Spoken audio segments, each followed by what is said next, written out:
BTech masters MBB courses చదవాలనుకునే students T Hub Hyderabad లో వీసర్స్ global education fair and loan mela June 29 entry. కోల్కతాని మరో గ్యాంగ్ రేప్ ఘటన కుదిపేసింది. గతంలో వైద్య విద్యార్థినిపై జరిగినటువంటి అమానుష్యం విషయంలో దేశం మొత్తం కూడా స్పందించింది. చివరికి ఆ కేసు విచారణ విషయంలో సుప్రీంకోర్టు కూడా ఇన్వాల్వ్ అవ్వాల్సినటువంటి పరిస్థితి వచ్చింది. ఇప్పుడు తాజాగా ఒక న్యాయ కళాశాలలో జరిగినటువంటి సంఘటన దేశాన్ని ఉలిక్కిపడేలా చేస్తోంది. అసలు ఏం జరుగుతోంది కోల్కతాలో? ఎక్కడో శర్మిష్ట చేసినటువంటి సోషల్ మీడియా కామెంట్స్ కోసం అలర్ట్ అయినటువంటి కోల్కతా పోలీసులు చుట్టుపక్కల ఏం జరుగుతుందనేటువంటి విషయంలో నిఘా లోపంతో వ్యవహరిస్తున్నారా? ఈ అంశాన్ని విశ్లేషించేటువంటి ప్రయత్నం చేద్దాం. మనతో పాటు రాజకీయ సామాజిక విశ్లేషకులు పుల్లారావు గారు ఉన్నారు. పుల్లారావు గారు నమస్తే. నమస్కారం అండి. సార్, ఈ కోల్కతా ఇన్సిడెంట్ ఈ మధ్యకాలంలో చాలా వరకు వైద్య విద్యార్థి ఇన్సిడెంట్ దేశం మొత్తాన్ని కూడా కుదిపేసింది. ఇప్పుడు మళ్ళీ ఈ ఘటన ఒక గ్యాంగ్ రేపు, అది కూడా లా కాలేజీలో జరగడం అనేది దేశం నిద్రపోయేలా చేస్తుంది. అసలు ఏం జరుగుతుంది? బెంగాల్లో అడ్మినిస్ట్రేషన్ కానీ పోలీసింగ్ కానీ గాడి తప్పుతుందా అనేటువంటి సందేహాలు కూడా వస్తున్నాయి. మీ విశ్లేషణ ఏంటి? ఒకటి, బెంగాల్లో జరుగుతుంది కరెక్టే, మిగతా రాష్ట్రాల్లో కూడా జరుగుతున్నాయి కదా. ఎలాంటి ఫ్యామిలీ మర్డర్స్ జరుగుతున్నాయి, ఎలాంటి హత్యలు జరుగుతున్నాయి, ఎలాంటి కుటుంబ సభ్యులు ఏమేం చేస్తున్నారు ఒకరికొకరికి. ఇదంతా ఒక ఇన్సిడెంట్ కాదు కదా, ఇదంతా లింక్ ఉన్న ఇన్సిడెంట్స్, ఇదంతా లింకేజ్ ఉన్నది. ఎక్కడో నల్గొండలో ఒక ఇన్సిడెంట్ జరిగితే కాలేజ్ అనేది ఒక సేఫ్ ప్లేస్ అనుకుంటారు, అలానే మెడికల్ కాలేజ్ అనేది సేఫ్ ప్లేస్ కాదని గతంలో తేలింది. ఇప్పుడు లా కాలేజ్ కూడా సేఫ్ ప్లేస్ కాదా కలకత్తాలో? కరెక్ట్. లా కాలేజ్ స్టూడెంట్స్ ఎక్కడి నుంచి వస్తున్నారు? వాళ్ళు బెంగాల్ నుంచి వస్తున్నారు, ఉత్తరప్రదేశ్ నుంచి వస్తున్నారు, ఆంధ్రప్రదేశ్, తెలంగాణ. వాళ్ళు ఎక్కడో ఆకాశం నుంచి రావట్లేదు కదా, ఇక్కడ సరికే కదా. మిగతా వాళ్ళు చూసేది, వాళ్ళు చేసేది, మనం చూసేది ఒకటే. వాళ్ళు వేరే కన్నుల్లో పెట్టి చూడలేదు, వేరే చెవులతో వింటలేదు. ఇది దేశవ్యాప్తంగా ఈ 5 సంవత్సరాలు 10 సంవత్సరాలు బట్టి ట్రెండ్ ఏంటంటే, ఇష్టం వచ్చిన సెక్షువల్ వైలెన్స్ చేస్తున్నారు, రేప్స్ చేస్తున్నారు, అది రికార్డ్ చేస్తున్నారు, బ్లాక్మెయిలింగ్ చేస్తున్నారు, ఆడవాళ్ళని మగవాళ్ళని ఏదైనా అనుకోండి. తర్వాత కుటుంబాలు ఇరిగిపోతున్నాయి.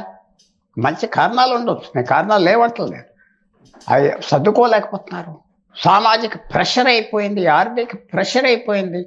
ఇదంతా ఒక తప్పకుండా భారతదేశానికి ఇతర దేశాలు, అడ్వాన్స్ దేశాల్లో ఒకనప్పుడు అక్కడ పేదరికం అలాగ ఉండే టైంలో ఇప్పుడు కూడా యుఎస్ఏలో పెద్ద తక్కువ లేదు, మెక్సికోలో తక్కువ లేదు, ఏదో యూరోప్ దేశాల్లో కొంచెం స్థిరపడింది. సో తప్పకుండా మనం ఆలోచించుకోవాల్సింది ఏంటంటే, మీరు చెప్పింది కరెక్ట్. లా కాలేజీలో చేస్తారా? లా స్టూడెంట్స్ అంటే లా స్టూడెంట్స్ ఎక్కడి నుంచి వచ్చారు? మన సరికే కదా, మన ఊరుల నుంచి, మన ఇళ్ళ నుంచి, మన పల్లెలు. తర్వాత ఇంకో పెద్ద ప్రాబ్లం ఏంటంటే, భారతదేశంలో గత 10 సంవత్సరానికి ఒక 60% జనం పల్లెటూరులో ఉండి పట్టణాలకి టౌన్స్కి వచ్చేస్తున్నారు. ప్రతి సంవత్సరం ఒక పల్లెటూరులో ఉండే వ్యక్తి, ఒక 5,000 10,000 గ్రామంలో వ్యక్తి ఉంటే వాడు కొంచెం అదుపులో ఉంటాడు. బస్సు ఎక్కినప్పుడు మిస్బిహేవ్ చేయడు, ఆడవాళ్ళతో మిస్బిహేవ్ చేయడు, పెద్ద చిన్న ఉంటుంది, మనం అందరికి తెలుసు అని ఉంటుంది. వాడు ఎప్పుడైతే హైదరాబాద్ వస్తాడో, ఆ బస్సు ఎక్కుతాడో, వాడు ఎవరికి తెలియదు కదా, వాడి కంట్రోల్స్ ఉండవు, సామాజిక. అలాగే ఇవాళ బెంగాల్ సిటీసు, ఆంధ్ర సిటీసు అంతా ఏమొచ్చిందంటే, సిటీస్కి వచ్చేస్తున్నారు. ఉండే ఏరులు, వెనకాల ఉండే ఆ గుర్తింపులన్నీ పోయినాయి. మీరు హైదరాబాద్లో బయటికి వెళ్ళి రోడ్డు పైన ఒక వ్యక్తిని చూసి ఎక్కడి నుంచి వచ్చేటో చెప్పగలరా? చెప్పలేరు కదా.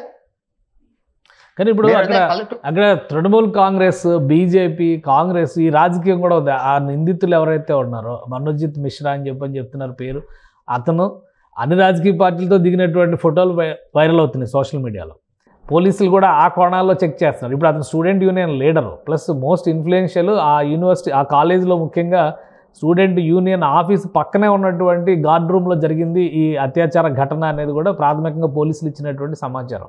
అంటే బెంగాల్లో పాలిటిక్స్ అనేవి స్టూడెంట్స్ రాజకీయాలతో మరీ ముడిపడి ఉంటాయి. ఎందుకంటే ఆంధ్రప్రదేశ్, తెలంగాణలో అయితే స్టూడెంట్ పాలిటిక్స్ను, స్టూడెంట్స్ ప్లస్ పాలిటిక్స్ కొంత దూరంగానే కనిపిస్తున్నాయి. బెంగాల్ రాజకీయాలు ఎలా ఉంటాయి? కరెక్ట్. స్టూడెంట్స్ని ఇన్వాల్వ్ చేస్తున్నారు. కేరళలో స్టూడెంట్స్ ఇన్వాల్వ్ చేస్తున్నారు, తమిళనాడులో కొంతవరకు ఇన్వాల్వ్ చేస్తున్నారు, ఈ 3 రాష్ట్రాల్లో, బీహార్లో కూడా ఇన్వాల్వ్ చేస్తున్నారు. ఎందుకంటే రాజకీయ నాయకులు వాళ్ళకి మనుషులు సరిపడక, కేడర్ సరిపడక, కాలేజీలోకి వెళ్తాం, ఒక యూనియన్ పెడతాం, ఒక 10-15 మందిని ఏరటం, వాళ్ళకి డబ్బులు ఇవ్వటం, ఆఫీస్ మెయింటైన్ చేయమంటాం, కుర్రోళ్ళని తెమ్మంటాం, మీటింగ్స్కి రప్పించడం, వాళ్ళు వాడుకుంటున్నారు కేడర్గా. పేడ్ కేడర్ డబ్బులు ఇచ్చి తయారు చేస్తున్నారు. వాళ్ళు కూడా స్టూడెంట్స్కి చాలా ముఖ్యత వస్తుంది కదా. పెద్ద పెద్ద వాళ్ళు మనతో మాట్లాడుతున్నారు, వాళ్ళు మీటింగ్స్కి వెళ్తున్నాం, గౌరవం వస్తుంది, ఆ కాలేజీలో మనకి పెద్ద గుర్తింపు వచ్చింది, మళ్ళీ చూసి అందరూ భయపడుతున్నారు. ఆ లింక్ వచ్చింది. మీరు కరెక్ట్గా చెప్పారు. బెంగాల్ తప్పకుండా మనం ఎన్ని యాడ్ స్టేషన్స్ వచ్చినా స్టూడెంట్స్ లేకుండా జరగలేదు కదా. ఆంధ్ర యాడ్ స్టేషన్ అవునాయి, తెలంగాణ యాడ్ స్టేషన్ అవునాయి, అస్సాం యాడ్ స్టేషన్ అవునాయి, పంజాబ్ యాడ్ స్టేషన్. ఎందుకంటే స్టూడెంట్స్ కొంచెం యాక్టివ్గా ఉంటారు. వాళ్ళని గుప్పట్లో పెట్టుకుంటే వాళ్ళు మొబిలైజ్ చేయగలరు, గొడవ చేయగలరు, తిరగగలరు.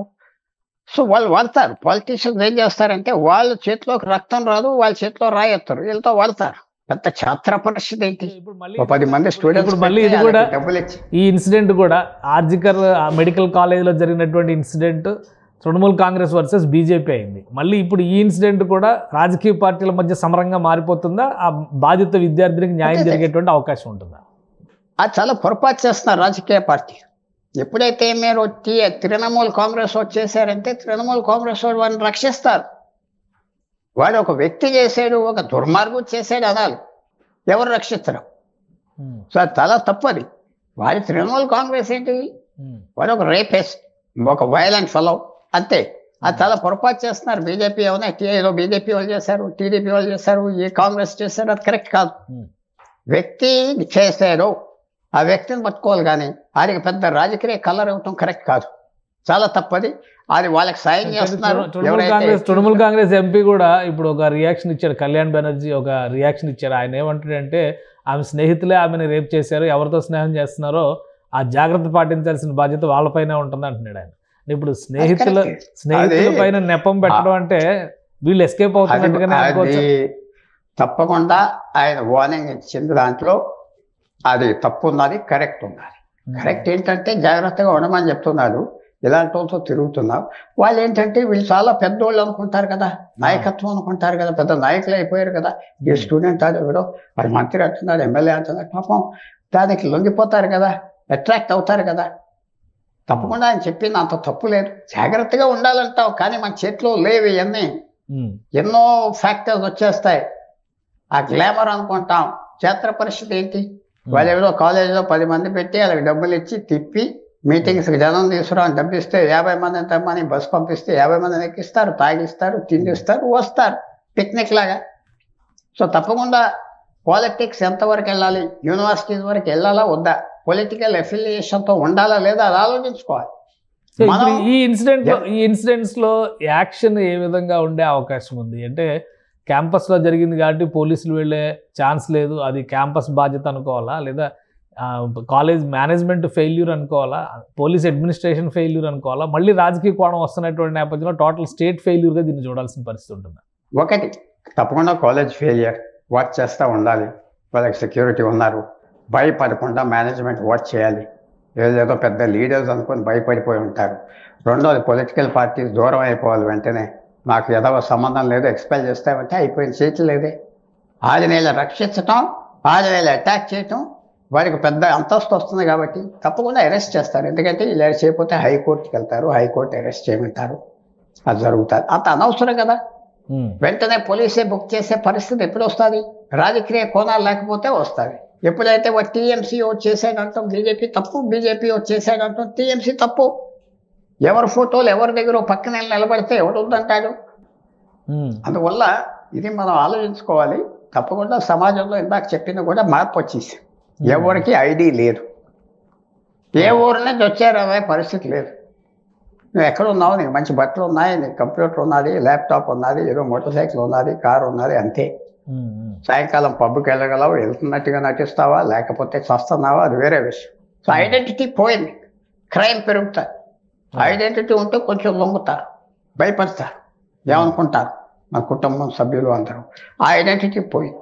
ఈ మూవ్మెంట్ 14 సంవత్సరానికి 0.6% వచ్చేస్తున్నారు జనం 14. కానీ అంటే బెంగాల్లో ఎక్కువ ఈ సామాజిక చైతన్యం ఉంటుంది, ఆలోచన పనులు ఉంటారు, ఇట్లాంటి అభిప్రాయాలు ఉంటాయి. ఈ మధ్య జరుగుతున్నటువంటి ఇన్సిడెంట్స్ చూస్తుంటే బెంగాల్ మరింత వెనకబడుతుంది, బీహార్ కంటే ఘోరంగా తయారవుతుంది అనేటువంటి సంకేతాలు కనిపిస్తున్నాయి అనుకోవాలా? తప్పకుండా. ఎందుకంటే ఒకనప్పుడు బెంగాల్లో ఎక్కువ కల్చర్కి బద్దరలోక్ అని ఉండేవారు. బద్దరలోక్ అంటే కులం కాదు, ఈ బాగా కల్చరు వీటికి ఎక్కువగా అంటుకొని ముఖ్యత ఇచ్చేవాళ్ళు పెద్ద సెక్షన్ ఉండేది. వాళ్ళు తగ్గిపోయారు. వాళ్ళు పాలిటిక్స్లో కూడా డామినేట్ చేసేవారు. జ్యోతి బాసు కమ్యూనిస్ట్ అయినా బద్దర్లోక్, సోమనాథ్ చటర్జీ 10 టర్మ్స్ కమ్యూనిస్ట్ అయినా బద్దర్లోక్, ఇంద్రజిత్ గుప్తా కమ్యూనిస్ట్ 50 సంవత్సరాలు ఎంపీ బద్దర్లోక్. అలాగే మమతా బెనర్జీ బద్దరలోక్ కాదు, మమతా బెనర్జీ బద్దర్లోక్ కాదు, ఇప్పుడు తృణమూల్ కాంగ్రెస్లో ఉన్నవాళ్ళు కాదు, బీజేపీలో ఉన్నవాళ్ళు కూడా కాదు. కింద స్థాయి నుంచి పైకి వచ్చారు, రఫ్ ఫెలోస్, రఫ్ పీపుల్.